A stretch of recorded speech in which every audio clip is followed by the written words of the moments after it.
Welcome to Chartage. I am Propdex Trader and Chartage Mentor Orko.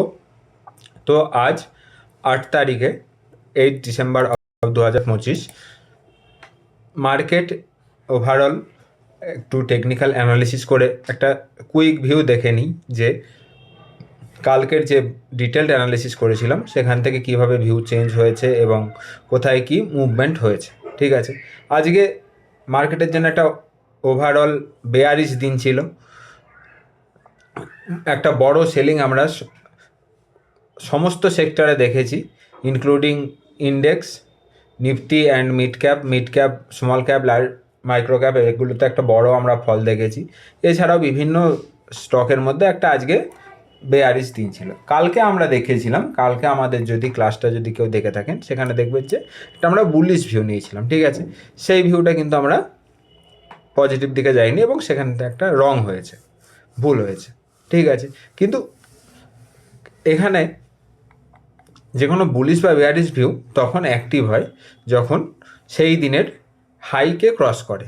ঠিক আছে, যে কোনো দিনের বুলিশ ভিউ বা বেয়ারিশ ভিউ অ্যাক্টিভ হয় যখন সেই দিনের হাইকে ক্রস করে তখন থেকে। ঠিক আছে, কিন্তু আজকে যে ক্যান্ডেলটা সেটা কিন্তু কালকের ক্যান্ডেলের হাইকে ক্রস করেনি। তার মানে কি সেই কলটা কিন্তু বা বুলিশ ভিউ, কল তো বলা ভুল, সরি, সেই বুলিশ ভিউ কিন্তু অ্যাক্টিভ হয়নি এবং সম্পূর্ণ আজকে বেয়ারিশ প্লে হয়েছে। আজকে লোয়ার হাই লোয়ার লো বানিয়ে কালকের ক্যান্ডেলের নিচে, মানে কালকের ক্যান্ডেলের লোয়ের নিচে ক্লোজ করেছে। ঠিক আছে, ওভারঅল 0.6% ডাউন একটা, কিন্তু কোথা থেকে সাপোর্ট নিয়েছে আজকে সেই পয়েন্টটা কিন্তু ইম্পর্টেন্ট। আজকের লো হলো 25,900। ঠিক আছে, এবং আমরা আলোচনা করছিলাম যে এখানকার যে সুইং লো সেটা ছিল কত, 25,890 বা 900। অলমোস্ট এই 25,900 লেভেলটা কিন্তু একটা ইম্পর্টেন্ট সাপোর্ট হিসাবে কাজ করবে, সেটা কিন্তু আমরা আলোচনা করেছিলাম কালকের ক্লাসে। সেটাই কিন্তু আজকে মোটামুটি দেখা গেছে। ঠিক আছে, এখান থেকে কি ট্রেড হতে পারে that is not my call. ঠিক আছে, সেটা কিন্তু আপনারা নেবেন আপনাদের নিজেদের রিস্ক টু রিওয়ার্ড অনুযায়ী। ঠিক আছে, আমি এখানে কোনো রকম বাই বা সেল কল দেওয়ার জন্য ক্লাসগুলো বানাচ্ছি না, শুধুমাত্র টেকনিক্যাল অ্যানালিসিসকে লাইভ চার্টে আলোচনা করার জন্য বানাচ্ছি। ঠিক আছে, এবং এবার দেখতে হবে আজকের কলটা। আজকে ইম্পর্টেন্ট সাপোর্ট হবে কোথায়, 25,840। 25,840-এ কী ছিল, যে বিগ রেড গ্রিন ক্যান্ডেল তার লো এবং ওপেন লো সেম, সেহেতু এই আর 850, 25,850 এটাকে একটা ইম্পর্টেন্ট সাপোর্ট হবে। যদি 850 ব্রিজ করে নিচের দিকে আসে তখন আমরা দেখতে পারি 750, 720 থেকে একটা 750। এখানে কি আছে, 50 moving average, 50 daily moving average, 50 DEMA place আছে। এগুলো কিন্তু ইম্পর্টেন্ট দুটো সাপোর্ট হিসাবে কাজ করবে, 750 এবং 850। ওপরের দিকে প্রথম রেজিস্ট্যান্স কী হবে, 25,200। ঠিক আছে, তার আগে 10 মুভিং অ্যাভারেজ আছে, 10 মুভিং অ্যাভারেজ আছে 26,50-এ, সরি 26,050-এ 10 মুভিং অ্যাভারেজ আছে। এটা একটা রেজিস্ট্যান্স হিসেবে কাজ করতে পারে এবং তার উপরে 26,200, এই দুটো কিন্তু রেজিস্ট্যান্স হিসেবে কাজ করবে। তার উপরে যেটা 325 হাই আছে সেটা তো আছেই। ওকে, ওভারঅল এটা গেল নিফটির ডেইলি ভিউ। যদি আমরা আওয়ারলি ভিউ দেখি তাহলে দেখব সকাল থেকে কন্টিনিউয়াস সেলিং হয়েছে।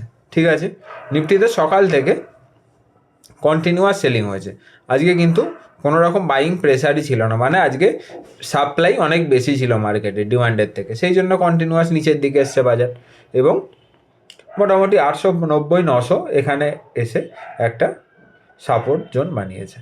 এর নিচে 25,850 এখানে একটা সাপোর্ট নিতে পারে। ওপরের দিকে গেলে প্রথম একটা 26,090, 26,100 থেকে 26,200, এই দুটো জোন কাজ হতে পারে। ঠিক আছে,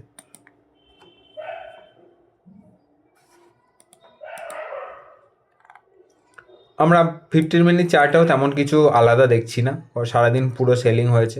এবার এই 25,900 লেভেলটা ইম্পর্টেন্ট লেভেল হিসাবে থাকবে আর ওপরের দিকে গেলে ফার্স্ট একটা 25,030-35, এখানে একটা রেজিস্ট্যান্স একদম নিতে পারে, 25,040-50 এখানে, সরি 26,050-এর কাছাকাছি, এর তার ওপরে 26,300-200-র কাছাকাছি যেতে পারে। ওকে, এটা এখন ওভারঅল আমাদের ভিউ আছে। এবার আমরা ইন্ডিয়া ভিক্সে দিকে একবার নজর দেবো। মার্কেট যেহেতু বড় ফল হয়েছে বা সব ওভারঅল মার্কেট পড়েছে, সেহেতু ইন্ডিয়া ভিক্স কী হয়েছে, 8% আপ আছে। কারণ মার্কেট যেদিকে যায় ভিক্স তার অপোজিট দিকে যায় সাধারণত। এবার সেহেতু ইন্ডিয়া ভিক্স বা ভলাটিলিটি বেড়েছে, এটা একটা কিন্তু মার্কেটের জন্য ওভারঅল একটা কনসার্ন ক্রিয়েট করবে। ঠিক আছে, সব থেকে আজকে পেন কোথায় দিয়েছে? আজকে পেন দিয়েছে মিড ক্যাপ, যেখানে আমাদের ভিউ সম্পূর্ণভাবে ভুল হয়েছে কালকের যে ভিউটা। ঠিক আছে, কালকে আমরা দেখেছিলাম যে 50 মুভিং অ্যাভারেজে একটা সাপোর্ট নিয়েছিল, সেখান থেকে একটা ওপরের দিকে যাওয়ার একটা সম্ভাবনা বেশি ছিল। কারণ মাল্টিপল টাইম যখন কন্টিনিউয়াসলি 50 মুভিং অ্যাভারেজে সাপোর্ট নেয়, তখন যাওয়ার একটা সম্ভাবনা বেশি থাকে, প্রবাবিলিটি বেশি থাকে। কিন্তু আজকে মিড ক্যাপ সেম হাই বানিয়ে, কালকের হাই ছিল 22,226, আজকে 235, মানে আজকে এটা হায়ার হাই বানিয়ে সামান্য বা অলমোস্ট একই হাই বানিয়ে 1.5%, 1.7% এবং একটা সময় 1.89%-এরও কিন্তু আমরা ফল দেখেছি। ঠিক আছে, লো। তার মানে কি আজকের যে সিনারিও, তাতে কিন্তু মার্কেটে একটা বুলিশনেস, একটা স্ট্রং বুলিশনেস, বেয়ারিশনেস দেখা যাচ্ছে। ঠিক আছে, এবার এরপরের সাপোর্ট কোথায় হতে পারে? সাপোর্টের জন্য আমাদের 200 মুভিং অ্যাভারেজের হেল্প নিতে হবে। 200 মুভিং অ্যাভারেজ অনেক নিচে প্লেস আছে। তার আগে কি আছে? তার আগে একটা ইম্পর্টেন্ট সাপোর্ট জোন আছে 26,600, এখানে একটা সাপোর্ট নিতে পারে। এবং তার নিচে ওভারঅল আমাদের এখানে কিন্তু তেমন কোনো খোলা স্পেস নেই, তেমন কোনো হার্ডেল নেই। এখানে কিন্তু একটা খোলা স্পেস আছে, এখানে কিন্তু নিচে 21,200-র কাছাকাছি কিন্তু আসতে পারে। এই জিনিসটা কিন্তু আমাদের মাথায় রাখতে হবে। ঠিক আছে, মিড ক্যাপের জন্য কিন্তু এখন বুলিশ নতুন ট্রেড থেকে একটু এড়িয়ে যাওয়াই ভালো, এবং যে ট্রেডগুলো আছে এক্সিস্ট ট্রেড, সেগুলোকে স্ট্রিক্ট স্টপ লসের মাধ্যমে ট্রেড করতে হবে। ঠিক আছে, mid cap strong bearish view. এখন মার্কেটে কোনো রকম নিউ বুলিশ সাইডে ট্রেড নেওয়া থেকে এড়িয়ে থাকাটাই ভালো, অ্যাটলিস্ট যতক্ষণ না আমাদের মার্কেটে বুলিশনেস আসছে।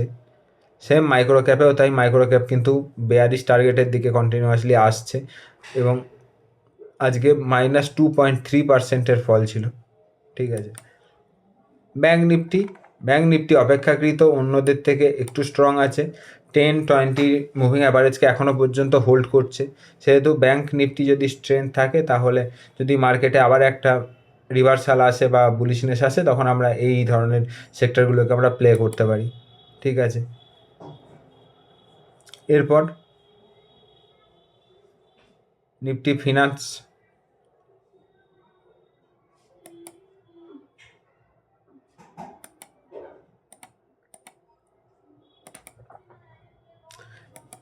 নিফটি ফিনান্সে আমরা দেখছি যে এখানে ট্রেডিং ভিউ কোনো একটা গ্লিচের জন্য খুলছে না। ঠিক আছে, এরপর নিফটি আইটি, নিফটি ফার্মা, এই ধরনের ইন্ডেক্সগুলো, নিফটিতে হয়তো ইন্ডেক্সে কোনো একটা গ্লিচ হয়েছে, বা ইন্ডেক্সে নয় সরি, ট্রেডিং ভিউতে, বা এদের কোনো টেকনিক্যাল ইস্যুর জন্য এই ধরনের বেশ কিছু সেক্টর ইন্ডেক্স আমরা কিন্তু এখানে চার্ট ওপেন হচ্ছে না। কিন্তু ওভারঅল যদি চেঞ্জ দেখি, তাহলে আমরা দেখব যে Nifty FMCG 0.7% down, Nifty IT কিন্তু ওভারঅল স্ট্রং ছিল আজকে, অনলি -2.29%, মানে 0.3% ডাউন। তার মানে কি আইটি, এফএমসিজি এগুলো কিন্তু স্ট্রং আছে। অন্যদিকে ফার্মা 1.2% ডাউন, না সরি 1.3% ডাউন, অটো 1.2% ডাউন, তারপর মেটাল 2% ডাউন। ঠিক আছে, মেটাল কিন্তু আজকে খুব উইক পারফরমেন্স দেখিয়েছে। অন্যদিকে অয়েল অ্যান্ড গ্যাস একটা স্ট্রং একটা জোনে দাঁড়িয়ে আছে, মানে একটা ইম্পর্টেন্ট ক্লাস্টারে দাঁড়িয়ে আছে, যেখানে 50 মুভিং অ্যাভারেজ আজকে অবশ্য লো, 50 মুভিং অ্যাভারেজকে ভেঙে নিচের দিকে ক্লোজ হয়েছে, এবং এখান থেকে আমাদের দেখতে হবে যে যদি নিচে আসে, তাহলে কিন্তু অয়েল অ্যান্ড গ্যাস থেকে আমরা কিন্তু আবার একটু এড়িয়ে চলার এখন আবার চেষ্টা করব। ঠিক আছে, আবার এফএমসিজি দেখছি 1.2% ডাউন, এটাও মার্কেটের সাথে সাথেই নিচে আসছে। কিন্তু আজকে একটা বড় ফল দেখেছি কিন্তু রিয়েলিটি সেক্টর কিন্তু -3.5% ডাউন, ঠিক আছে। This is very painful. এরপর কনজিউমার ডিউরেবিলিটিসও 1.5% ডাউন, মানে এগুলো কিন্তু ইন্ডেক্স লেভেলে ডাউন, ঠিক আছে। তাহলে স্টক লেভেলে কী হবে, এর থেকেও কিন্তু আমরা অনেক বেশি ডাউন দেখবো, ঠিক আছে। স্টক দেখবো আজকে 3%, 4% নিচে ডাউন, ঠিক আছে। তাহলে একবার আমরা মার্কেট ব্রেথটা একবার দেখে নেওয়ার চেষ্টা করবো যে মার্কেট ব্রেথের আজকে কী অবস্থা।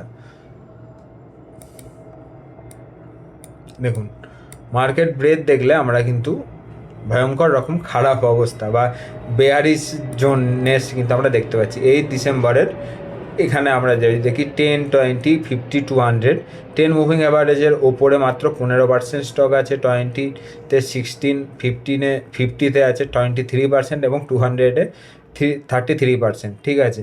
এটা কিন্তু ওভারসোল্ড জোন, ঠিক আছে। এটা কিন্তু ওভারসোল্ড জোন, এটা কিন্তু একটা জেনারেল বেয়ারিশনেসের জন্য নয়। কালকে কিন্তু এখান থেকে আমরা একটা পুল ব্যাক দেখতে পারি মার্কেটে কিন্তু একটা রিভার্সাল, মতলব একদিনের হল্ট বা রিভার্সাল দেখতে পারি। This is not a good, কারণ এখানেই দেখুন দেখতে পাবেন যখন 20-26 এখানে যখন এসেছিলো 25 তারিখে 25 নভেম্বর, এরপরে কিন্তু সেটা অপেক্ষাকৃত বেড়েছে, ঠিক আছে। এবার এই 10% এগুলো কিন্তু একটা গুড সিনারিও নয়। অপর দিকে 52 উইক হাইলোতে যদি দেখি, 52 উইক হাইয়ের পয়েন্ট দেখছি আমরা 1.25, অপর দিকে 52 উইক লো দেখছি 11.2। This is oversold. নিফটি আজকে ওভারসোল্ড জোনে চলে এসছে নিয়ার টার্ম বা শর্ট টার্মে। এবার সেটা কন্টিনিউ করে কি পজ করে সেটা আমরা প্রতিদিন অ্যানালিসিসের মাধ্যমে দেখব, ঠিক আছে। তো ইন্ডিয়ান মার্কেট আজকে দেখলাম বেয়ারিশ জোনে আছে বা বেয়ারিশ কাজ হয়েছে।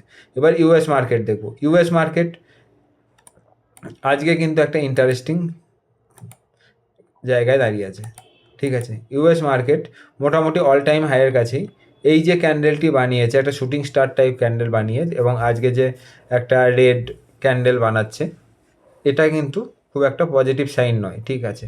এর ওপরে যদি যেতে হয়, S&P 500কে যদি ওপরে যেতে হয় তাহলে 10 ডেমা 20 ডেমা এগুলোকে হোল্ড করা খুব প্রয়োজন এবং 6,900 এই লেভেলটা কিন্তু একটা ইম্পর্টেন্ট রেজিস্ট্যান্স হিসেবে এখন আপাতত কাজ করবে, ঠিক আছে। ডাও জোন্স এখনও পর্যন্ত তেমন এখানে কোনো কনসার্ন নেই, তবে এখানেও যে ইম্পর্টেন্ট যে জোন আছে 48,200, এটা কিন্তু একটা রেজিস্ট্যান্স হিসেবে কাজ করবে।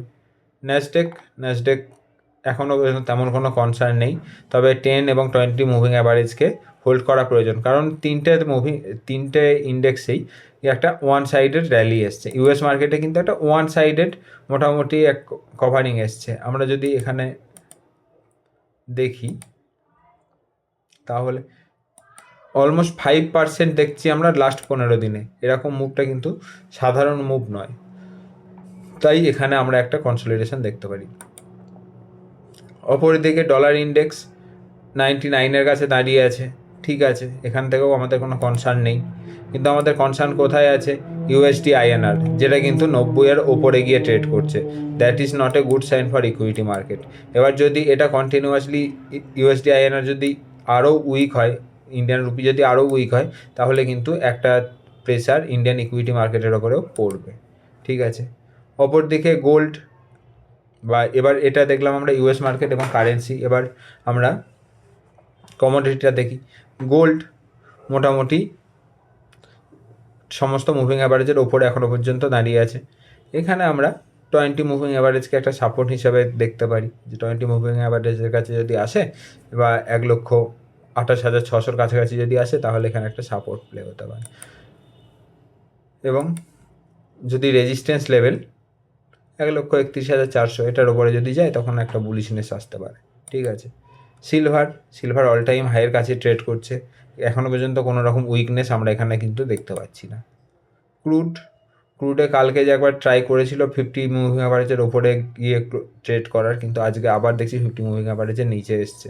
ঠিক আছে, এবার 10 এবং 20 নিচে যদি আসে তাহলে বেয়ারিশনেস প্লে হবে, এবং যদি 50 মুভিং অ্যাভারেজকে হোল্ড করে তাহলে আমাদের যে ফলিং ট্রেন্ড লাইনটা ছিল সেটা আমাদের রেজিস্ট্যান্স হিসাবে কাজ করবে। ন্যাচারাল গ্যাস আজকে 8% ডাউন। দেখুন, কালকে ন্যাচারাল গ্যাসকে প্রেডিক্ট করা বা এখানে ট্রেড করা দিস ইজ ভেরি ডিফিকাল্ট, কারণ মোমেন্টাম ট্রেড করা, জেনারেলি আমরা যেহেতু মোমেন্টাম ট্রেডার, যেহেতু ন্যাচারাল গ্যাসের যেহেতু ফিউচারে ট্রেড হয়, সেখানে ট্রেড করা দিস ইজ ভেরি ডিফিকাল্ট। কারণ কি, কালকে যেখানে ন্যাচারাল গ্যাস বা লাস্ট ফ্রাইডেতে 9% ওপরে ছিল, আজকে 8% ডাউন। ঠিক আছে, অলমোস্ট কোথার থেকে পড়ছে ন্যাচারাল গ্যাসে আমরা এখানে একটা কালকে আলোচনা করছিলাম যে এই 500 লেভেলটা কিন্তু একটা ইম্পর্টেন্ট লেভেল হতে পারে। কালকে ফ্রাইডের হাই কত ছিল? 494, 494। আজকে কিন্তু গ্যাপ ডাউনই খুলেছে প্রায় 4-5%, তারপরে কিন্তু কন্টিনিউয়াসলি ফল হচ্ছে। ঠিক আছে, এবার এখানে সাপোর্ট কি থাকবে? প্রথমে 440, তারপর 425, এই দুটো 10 এবং 20 মুভিং অ্যাভারেজ আছে, এবং 425-এর কাছাকাছি প্রিভিয়াস একটা রেজিস্ট্যান্স জোনও আছে। সেহেতু 430, 425 থেকে 30 এই জোনটা কিন্তু একটা ইম্পর্টেন্ট সাপোর্ট হিসাবে কিন্তু এখানে কাজ করবে। দেখা যাক আছে কি না, লক্ষ্য রাখতে হবে। এটা গেল আমাদের কমোডিটি ভিউ। বিটকয়েন এখনও পর্যন্ত নেগেটিভ, এখানে কোনো পজিটিভনেসের সিন নেই।